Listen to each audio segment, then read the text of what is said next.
Let's get it on then, shall we? Mwah.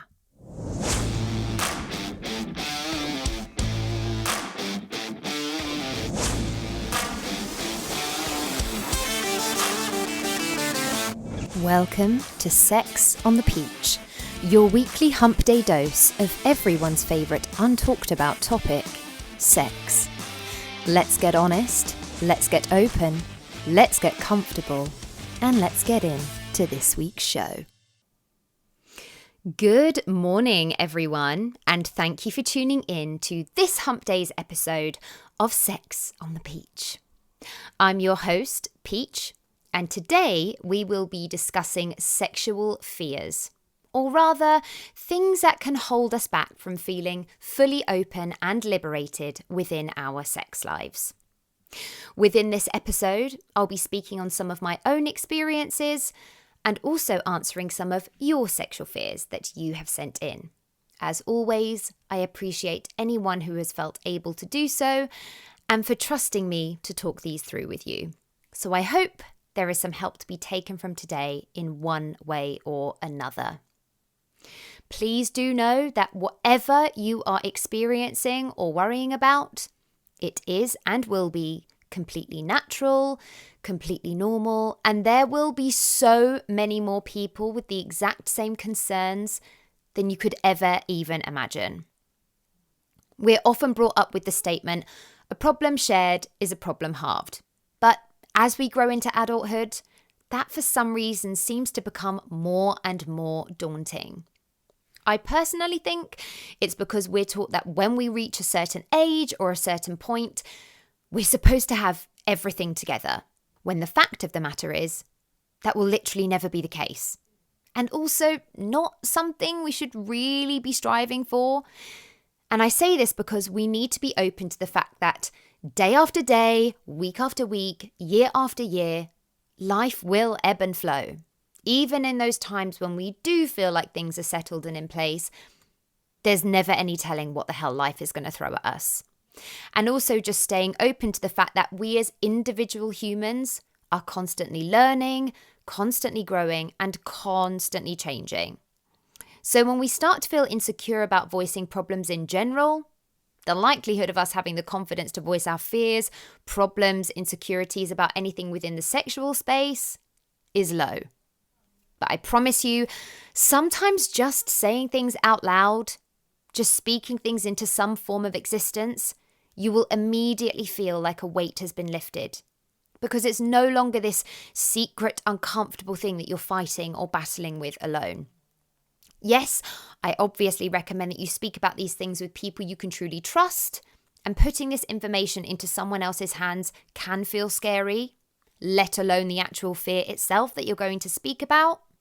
But if you can take anything from today's episode, I hope you feel encouraged to maybe start up a new conversation with friends or with a partner and open a space for people to be honest and vulnerable about this topic, where you can support each other, let one another know that it's okay to have these fears, and also that it's possible to work through them.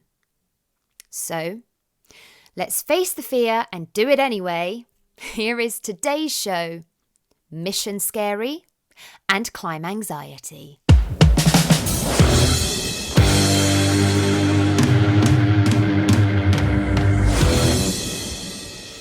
Okay, so as we are already well aware of on Sex on the Peach, because it's the literal reason this podcast exists, sex is something most people are terrified to talk about. Generally, as a rule, anything in life that requires us to be vulnerable or feel exposed will elicit a level of fear or insecurity. Fear is, of course, a completely valid emotion, but it is a jarring one at that, and can be damaging because we convince ourselves it's protection or security. Whether it's fear to apply for that job you really want, or fear of entering into a new relationship, or just to take a new step in our lives.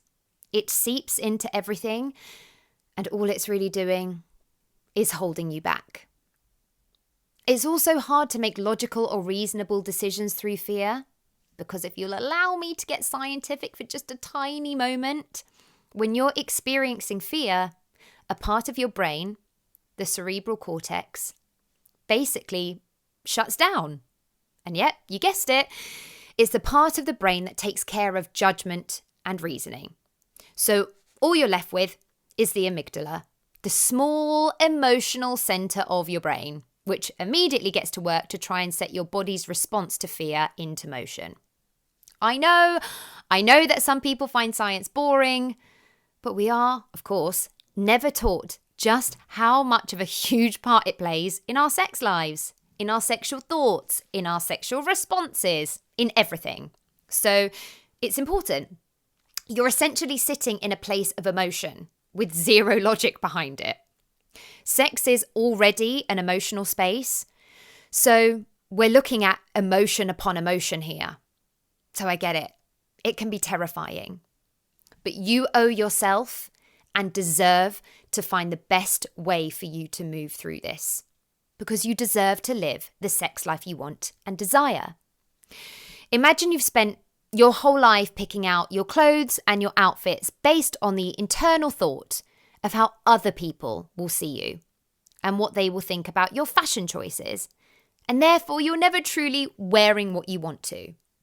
And then you reach a point where you think, fuck this, no. If I want to wear that fluorescent orange pantsuit or those fringed leather trousers or whatever the hell you feel like, then you're living your true, authentic, fashion-loving self and you can walk outside feeling fabulous as fuck. Well, this is what I want for your sex life. And your fashion life, but that's not what we're here to talk about. It's very, very easy for us to be really quite awful to ourselves and our own worst enemies when we're looking at sex, because we are always looking at it from another person's receptive viewpoint and worrying about what another person is going to think of us. So really, fear can truly cripple our genuine wants, needs, desires, and pleasure goals in the bedroom. I would love if you could take a minute, even if that means you pause this podcast to do so. Close your eyes, take a deep breath, and think about whether you are truly living the sex life that you want. Do you feel stuck in a rut or routine? Are there any deep-rooted little things that you might be like, actually, I'd love to try that, but never have? Do you feel truly liberated to express yourself when you step into the sexual space, either alone or with your partner or partners? Taking a moment to have that kind of honesty with ourselves can be really uncomfortable, but I encourage you to allow the discomfort to come, if it does, and see what that really brings up for you. Because my goal is for you to acknowledge that it exists and start to think about how we can move through it so that you feel as free to express to your partner or partners what you would like to try as you would telling them how you'd like to take your coffee that day. That's not going to come overnight. It's going to take time. It's all small steps to undo a lifetime of being taught that we should not be speaking about this stuff. But think about a world in which you are living your fullest, most liberated sex life and how that might feel. And therefore, it becomes a positive goal and something to look forward to rather than something to avoid and run away from. The majority of sex-related fears stem from a place of rejection. And I don't mean approaching someone in a bar. Sorry, I forgot we live in 2022. I don't mean sliding into someone's Instagram DMs and them not being interested. Of course, that is a part of it, but looking further into the sexual relationship space, I mean the fear of telling someone something we would want or maybe like to try sexually, and them laughing at us or thinking we are weird or expressing that they are put off by it, or in today's language, that it gives them the ick. So the first thing that I want anyone listening to remember, the way people react to things is on them. It's not on you. That might feel like a difficult thing to get your head around because we are all ingrained to take pretty much everything personally. But if someone reacts in any of the ways listed above, that comes from a place of their discomfort or their potential emotional immaturity, or maybe a lack of sexual knowledge and understanding. Because it's not to say that everyone will be into everything we desire or want to try, but any sexual partner who cares and respects you will definitely come from a responsive place of being willing to listen and talk through it with you. And if you have a sexual partner who doesn't have the space to do that, then unfortunately, you probably have deeper problems in your relationship that will need looking at. Because no partner should be dismissing you and your feelings, whatever facet of your partnership you're talking about. If you are being open and vulnerable and expressing what you want, you are being the best possible advocate you can be for yourself and for the life and sex life that you desire. If someone makes you feel bad about that, then you are in more of a place to make an informed decision about how you might want to move forward in that situation. You deserve a partner who cares about fulfilling your needs. So in one way or another, you'll be one step closer to getting those needs met, even if that means you might have to think about finding a partner who cares and is invested in that. I'm not sitting here and saying that this is all easy. It's all a work in progress. I consider myself at this point a relatively good communicator and definitely someone who advocates for myself. But even recently, I found myself in some vulnerable situations that have been scary and challenging for me, as that's something I definitely have walls around. But every time we take a risk and overcome a fear, it's growth, it's progress. So on that note, before I move into the fears that have been sent over, I'm going to speak on a few of my past experiences in the hope it might help anyone going through something similar. So, for a long time, I was only able to orgasm externally or clitorally, and it started to become a real thing in some of my relationships. So then every time we would have sex, I would be completely in my head and worrying whether I would tap into that magical, internal, penetrative orgasm. And it just wasn't happening. Really, climb anxiety. And what was a shame is before that, I hadn't cared. I was really carefree in our sexual endeavors and very, if it happens, it happens.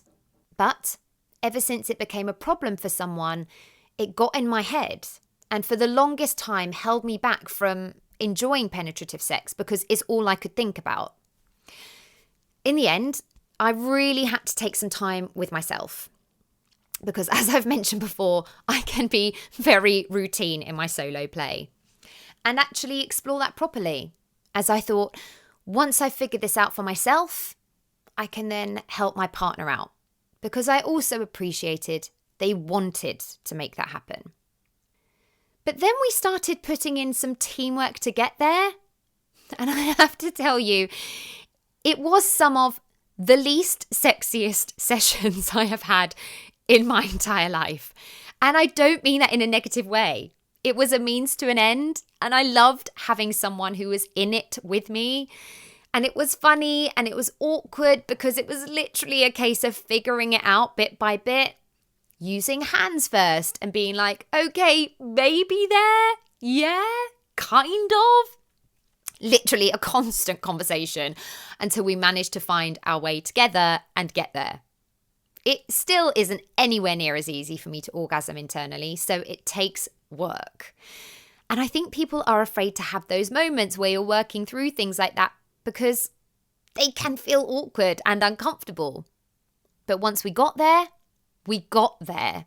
and it only brought us closer together and made our sex life all the better for it. However, every sexual partner is completely different.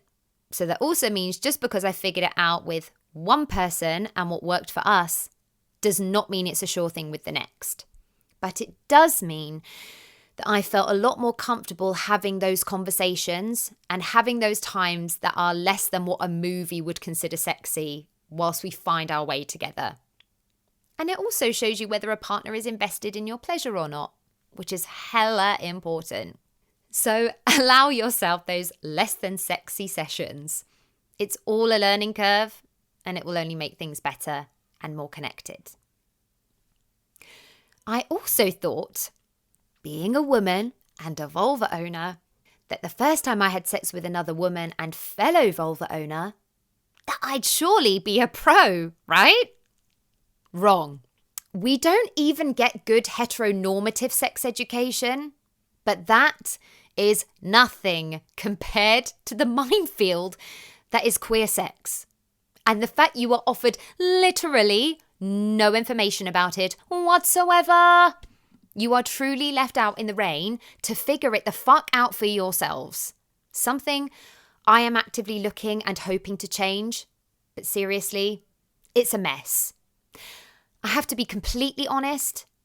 Anyone I've had sex with that has identified within the queer space, the open-mindedness has been on a very different level.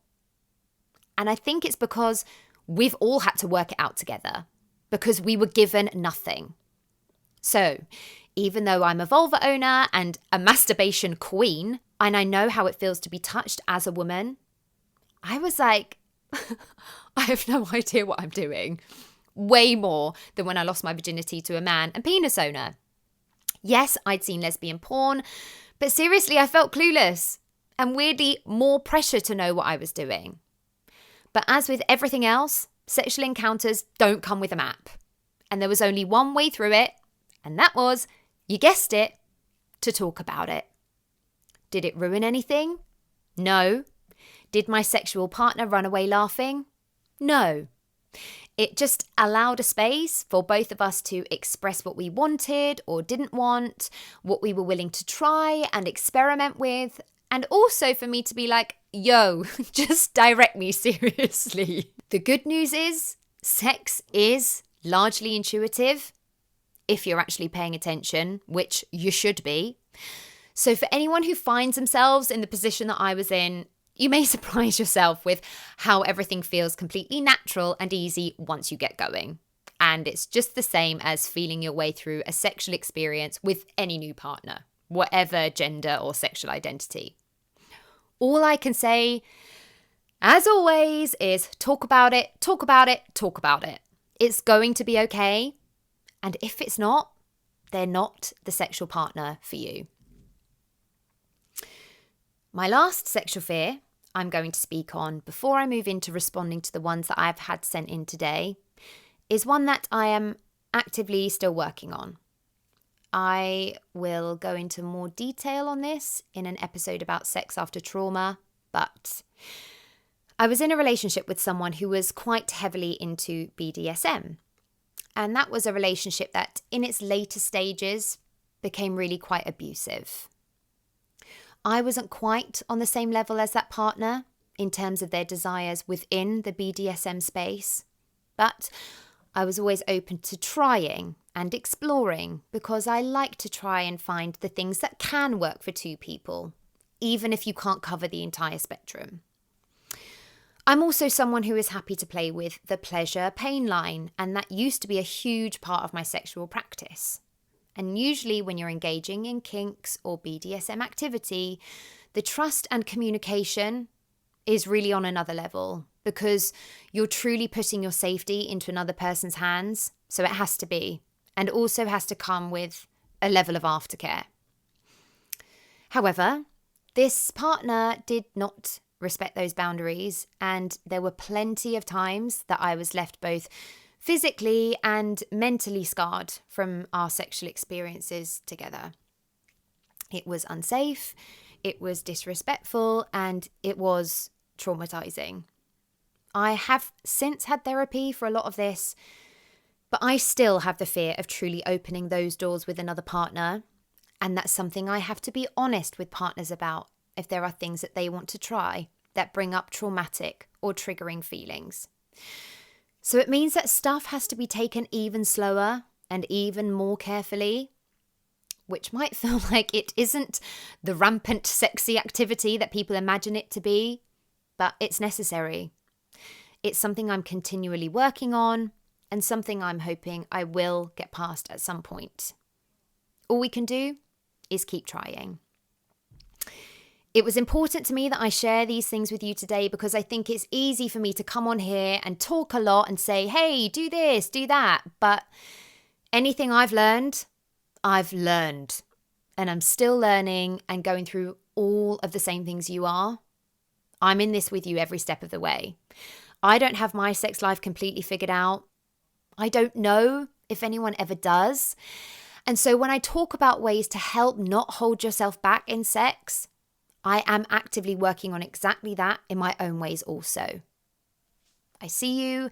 I got you. We're all in this together. A collaboration, not a performance. Okay, over to you. Let's look at some of the sexual fears I was sent in for today's episode. Growing up religious, as much as I'm not anymore, I still feel like I'm fighting with these ingrained morals that sex and anything more sexually adventurous is somehow wrong or perverted, even though I don't actually believe that to be true. Okay, so I don't know if you heard my episode last week with my best friend, but in that I spoke about having spent my younger school years at a Catholic convent and how I'm absolutely sure it affected my journey into my sexual life and experiences. For me, that was to rebel against everything we'd been taught, which I use in huge quotations because we were taught very, very little. So many of us grew up and spent our childhoods immersed in a specific religion or religious traditions, whether that be by our family or our school, that have widely discredited views on sex, sexuality, and everything surrounding that. And so in one way or another, people are literally spending time overcoming religious sexual shame. The thing is, with the majority of religions, and I am not anti-religion, whatever works for you, but that's for you and you alone, and not for you to push onto someone else or utilize to judge someone else for wanting different things. Religion can have a very all or nothing fundamentalist way of thinking behind it, which is motivated by shaming and scaring people, so that people are led to believe there is a singular correct way of living and existing, and everything outside of that is simply wrong. It doesn't allow for critical thinking and essentially affects the development of certain things like how to trust our intuition or how to manage doubt or guilt or shame, all things which are incredibly important in our sexual partnerships. So this can leave people scared to ask for what they want sexually, or feeling like their sexual place is to provide, or even the extremes that if a sexual experience doesn't fall within their religious confines that they've been taught, they'll be punished for it as a sin because you're being judged by a holy standard. The best thing you can do is start with yourself and your pleasure practice, because you need to feel comfortable that whatever feels good is good. And you may feel more comfortable exploring this alone first than with a partner, because it allows you the space to learn self-trust in what your intuition is telling you.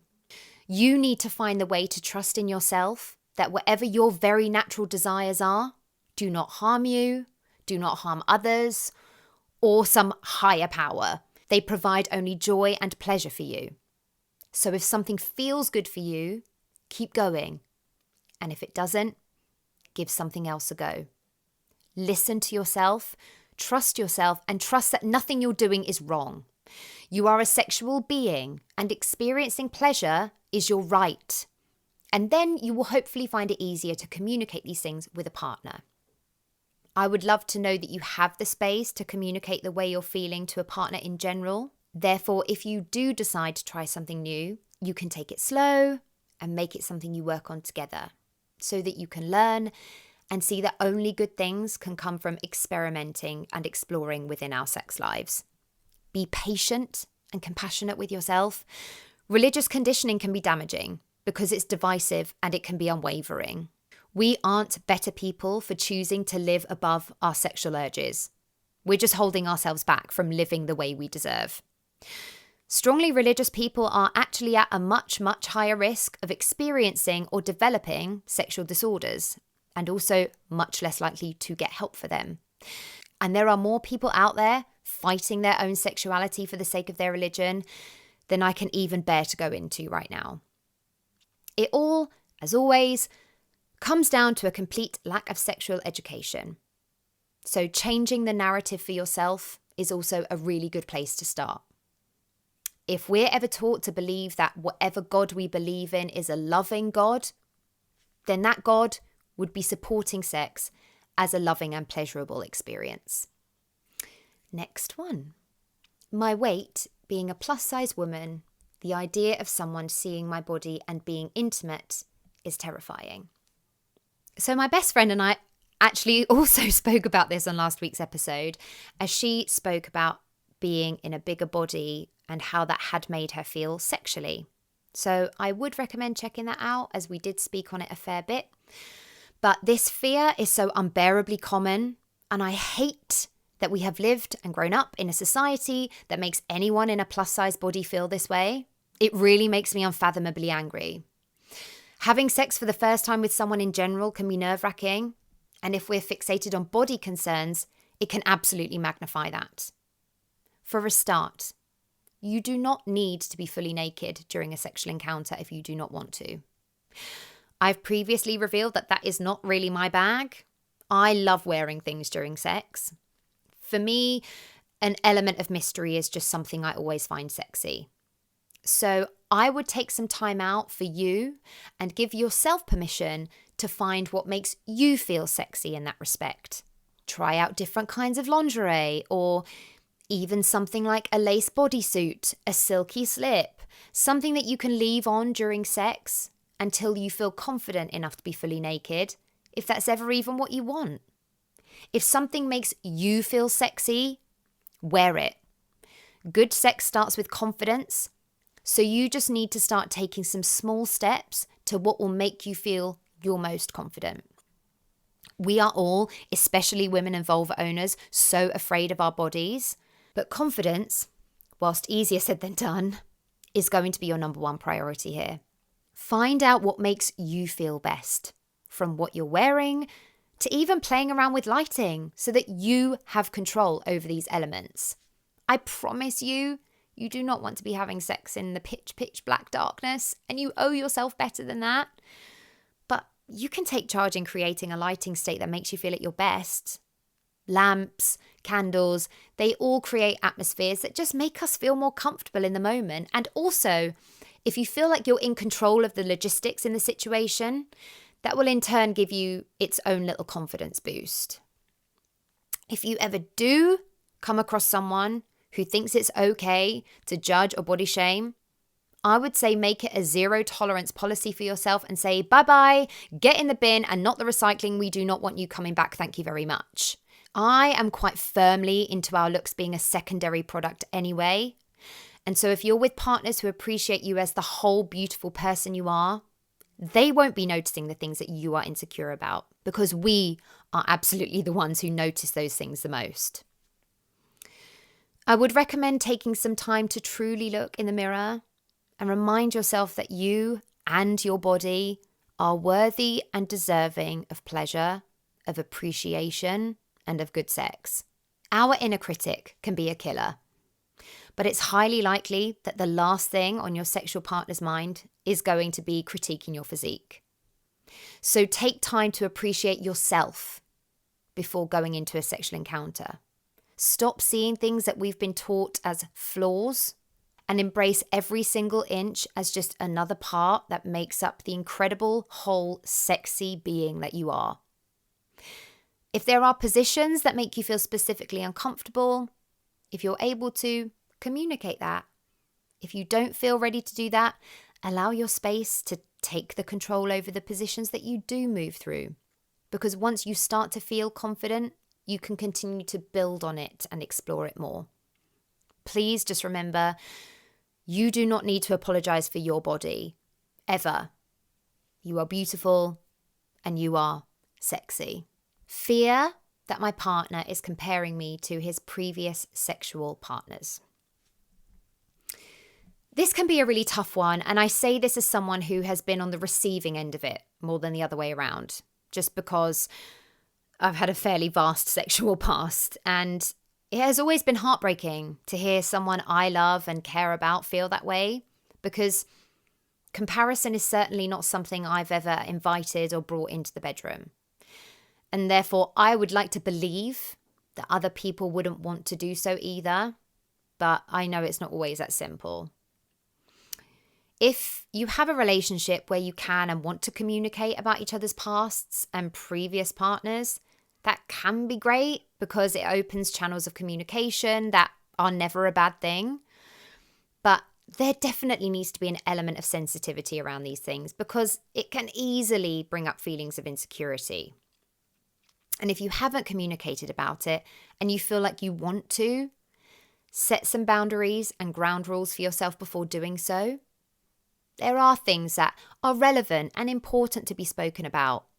STI status, any past trauma, because these things can directly affect your present sexual partnership. But as for the ins and outs of their actual sex life together, if it's not going to be helpful, don't ask.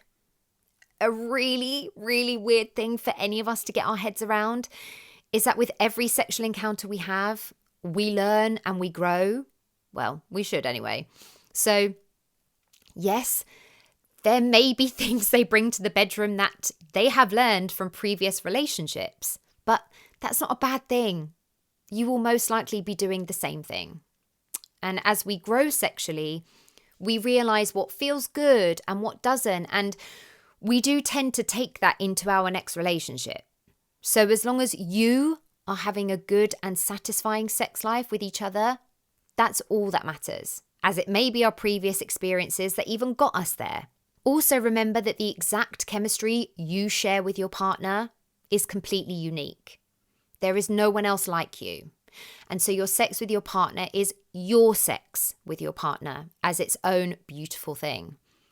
It's easier said than done, but comparison is truly a waste of time and energy. And instead of thinking about sexual pasts, take a moment out of that and instead consider your sexual future and where your journey might take you together. Also, if you're spending time worrying about that, you won't be fully embracing your sexual time together. So try to tell yourself that if you aren't comparing your partner to your past sexual partners, then he won't be either. Be kinder to yourself, enjoy everything you and your partner have together, and let the past live and exist where it belongs. Okay, concerns about bleeding or queefing with a new or first-time partner and not a long-term one. Okay, so someone also sent in a fear about farting in the bedroom, and honestly, I'm just going to wrap that and queefing. Seriously, what is that word? All into one answer, because essentially they're all just natural bodily functions. They happen, they exist, and really, to put it in the least eloquent way possible, we just got to get over them because they are not worth spending time worrying about. Like really, you just got to laugh them off and continue.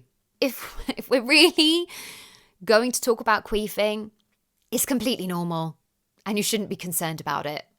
It literally happens when air that has been forced into your vagina needs to get back out again.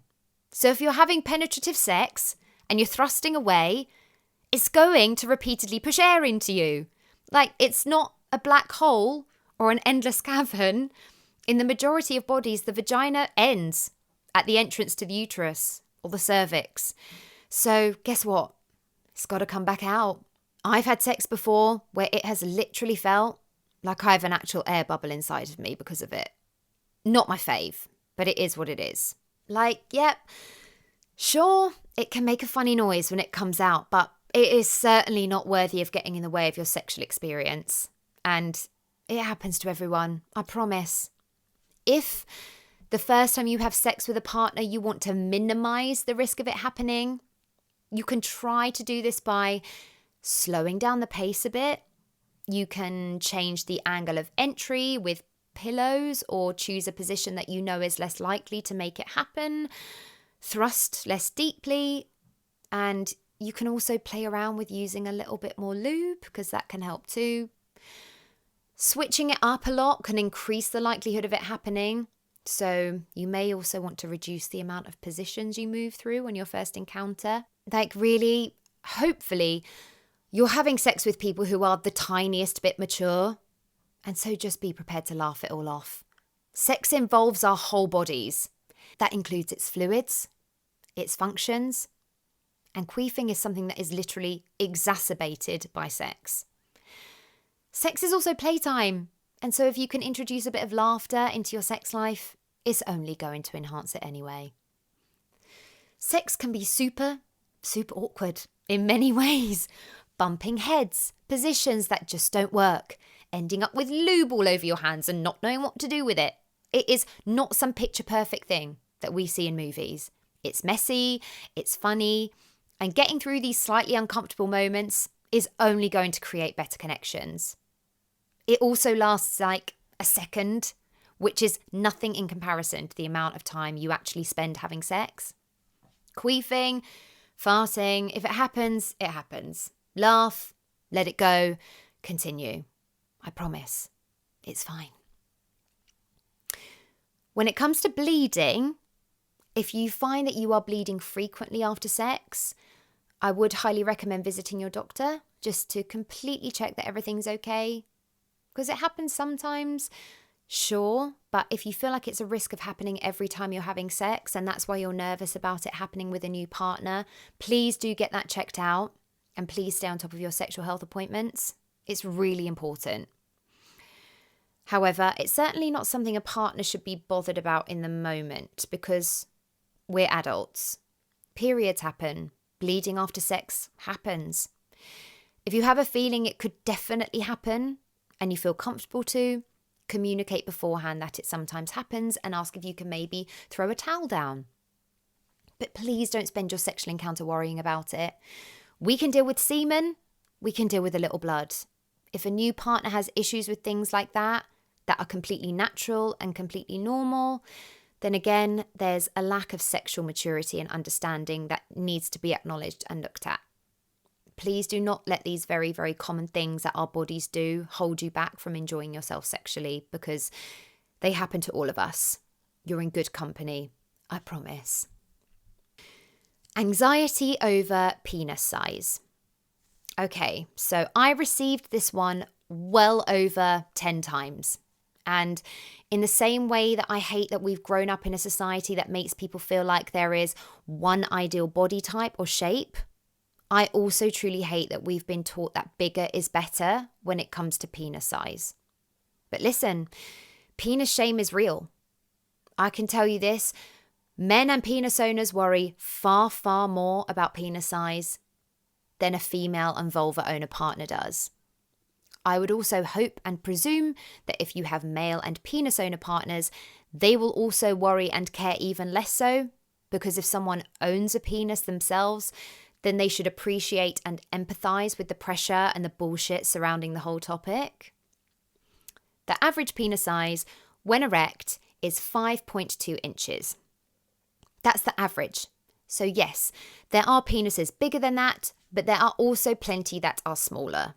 When it comes to pleasure, your penis size has absolutely no effect whatsoever on the pleasure that you are capable of feeling, and also very little effect on the pleasure your partner is capable of feeling, which is all the most important thing.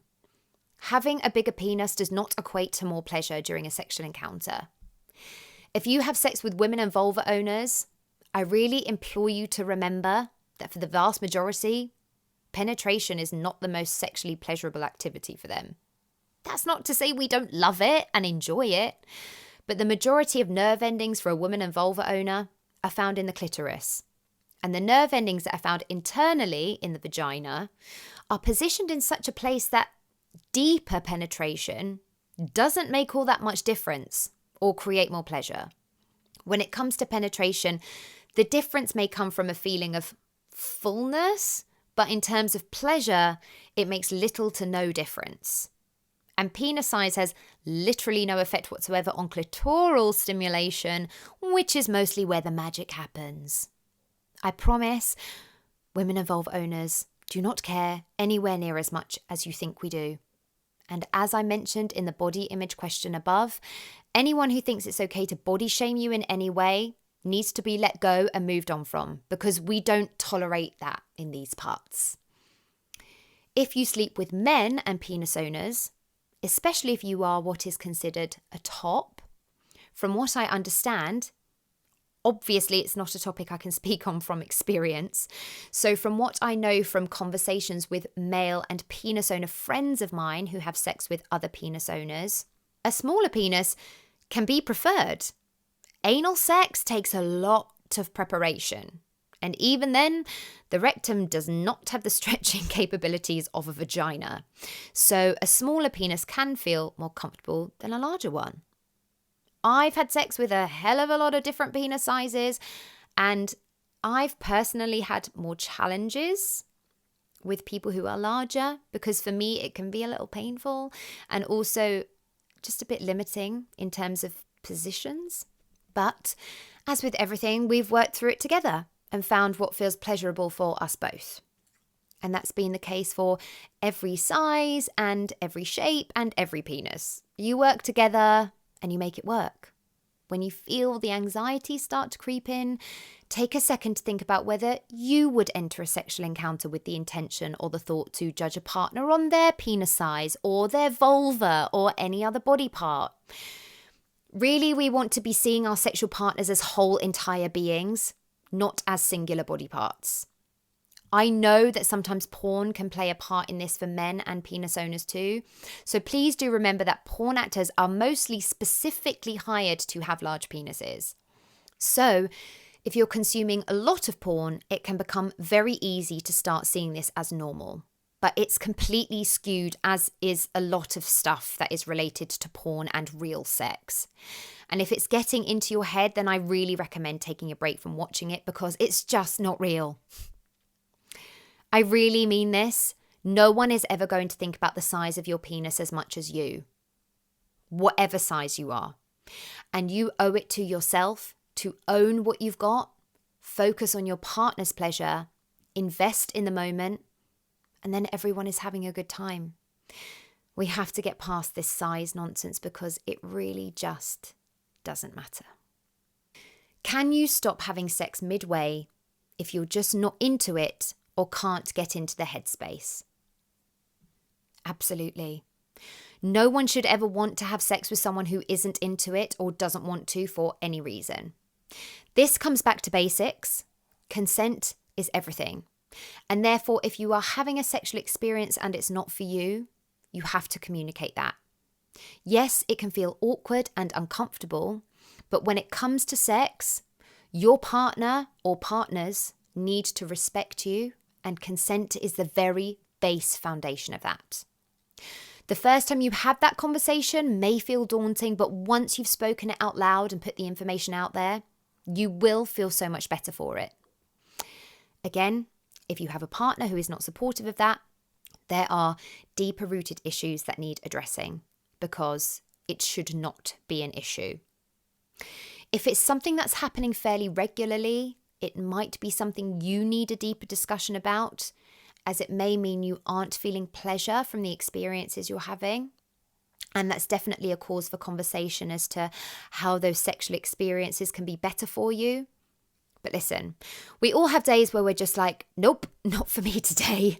And if you're feeling that way, just be honest with your partner or partners.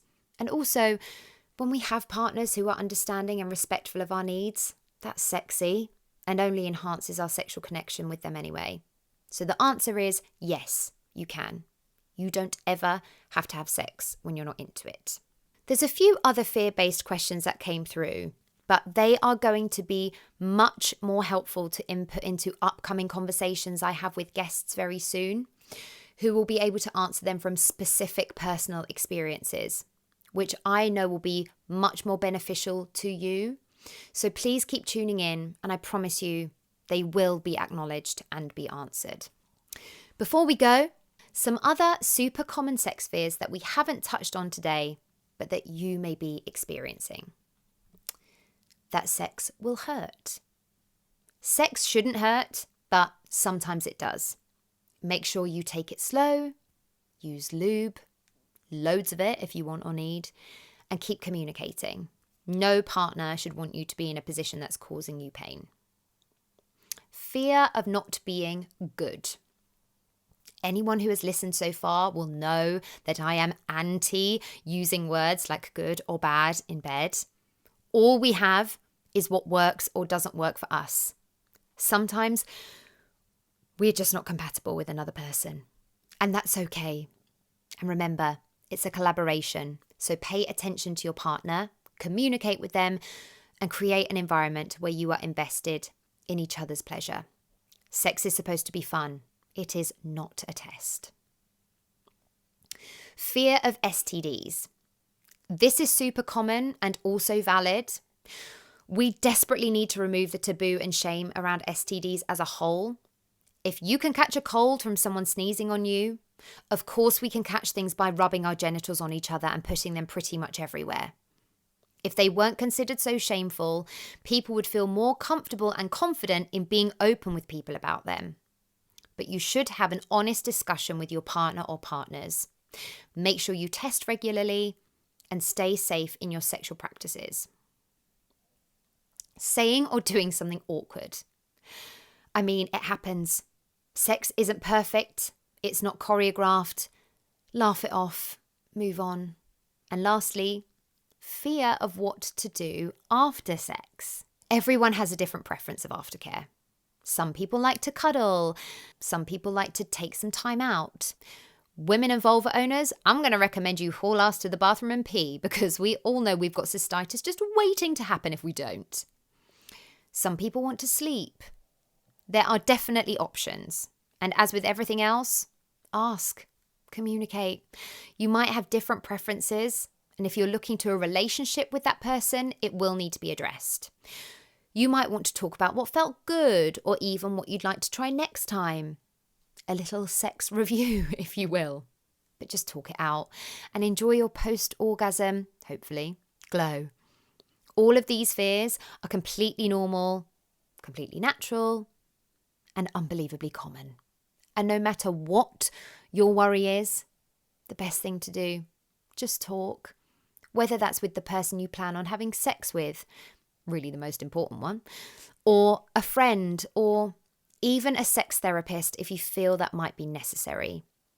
Give yourself the best possible chance to stop holding yourself back and embrace the sex life you truly want and deserve.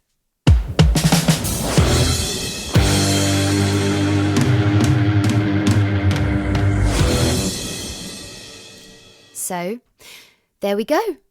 I hope that anyone experiencing fear or anxiety in the sexual space, which is most likely every single one of us, has heard something today that they can relate to or resonate with, and that it helps in some way.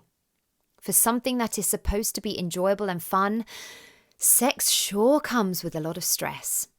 But take comfort in its weird way that all the things we worry about, the person we're having sex with will be worried about their own set of things too. It's time to think less, relax more, and start sharing our concerns with confidence that sex deserves to be spoken about. For anyone who has contacted me with their fears, please do feel free to follow up. And if anyone wants to contact me further on this matter, my Not Gonna Lie anonymous link is always open, as is my email, sexonthepeachcast@gmail.com. Thank you so much for joining me for this conversation today. And I look forward to next week as I have a very brave and honest discussion with a friend of mine about a matter that stood in the way of her sex life for 4 whole years. I hope to see you back here then. Thanks for coming. Thank you for tuning in to Sex on the Peach today, and I hope that you enjoyed this week's episode. You can find and follow me on Instagram, YouTube and TikTok at sexonthepeachcast, and you can also get in touch with me at sexonthepeachcast@gmail.com. Please do continue to like, share, subscribe, rate and review wherever you listen to your podcasts, and I'll see you next week. Love, Peach.